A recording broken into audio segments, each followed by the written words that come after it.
conceivably get 270 electoral votes.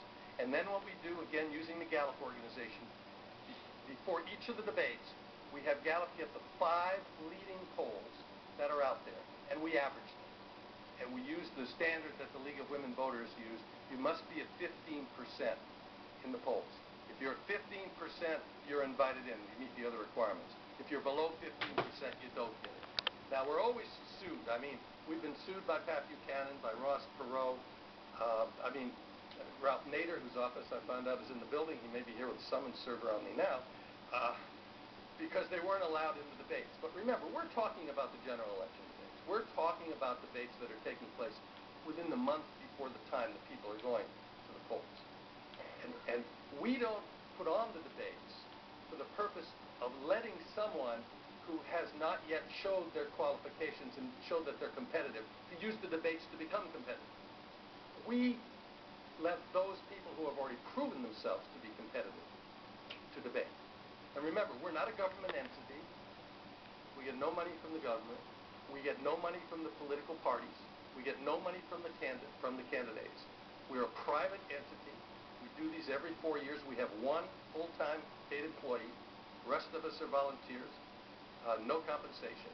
We do this because we believe it's right for America that the candidates who have proven that they are competitive ought to stand up and debate the issues before the American people.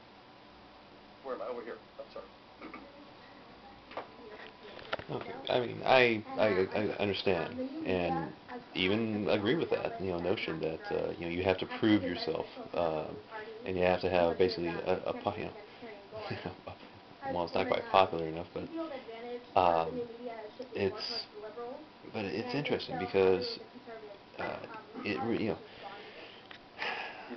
I mean, I understand the 15% rule. I understand, you can't have the third, why do you have a third person if that third person really hasn't done anything, to, say, prove himself as part of the league of everybody else.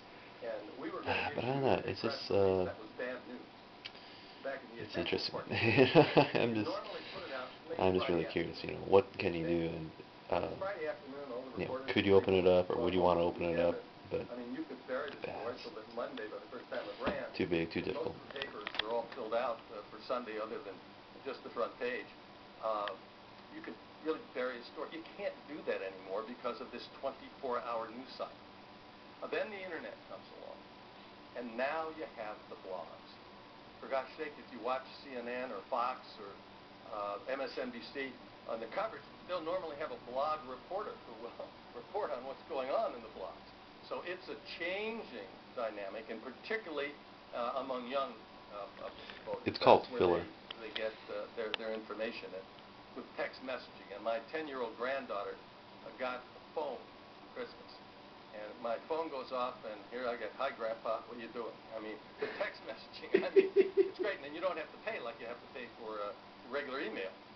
It's just a new world from a communication standpoint. The blogs have been important. I'm not sure that there are some of the most successful. For example, Arianna Huffington, who used to be a Republican, and now I guess she's a Democrat. I'm always troubled. Arianna's a friend of mine. I'm always troubled where she is. I guess it depends what side of the bed she gets up on, on her political philosophy. But she's got probably the most successful blog that's out there, and it tends to be a liberal blog. Talk radio has been a new phenomenon over the last 10 years. That has tended to be more conservative. So clearly they play a part. I don't think they play as much a part. I've got tremendous confidence in American voters. I think American men and women, when they go into that booth, they really seriously look very hard on making a decision on who they think will be the best president of the United States, for themselves, for their country, and for their family. And party politics, yeah, but where does that fit into the whole that only so much of the population is voting? Why don't you get more of the population voting? And I'm just thinking that, since Paris Hilton and Britney Spears and basically Hollywood gets more attention in terms of what people are looking at than the presidential debates. And you know what? Good. If there's a group of people who they know more about Hollywood stars, they do about politicians. Yeah, you don't want those people voting. I mean, I would rather have informed people deciding, where the country's going to go than, you know, idiots, deciding for me. I hate to say it, I look, you're in the checkout line and you see, like, oh, so-and-so's baby bump, and I'm like, I really don't care that these people are getting married, pregnant, divorced, whatever. That's their lives. That's their private lives. They're people just like everybody else. Same with the politicians running for office. And it's kind of interesting how, like, in Europe, some people's personal lives, it's not really that big of a deal. What's going on, with them? So, because it's more like, is this person competent? Can they run public office? Can they keep things running?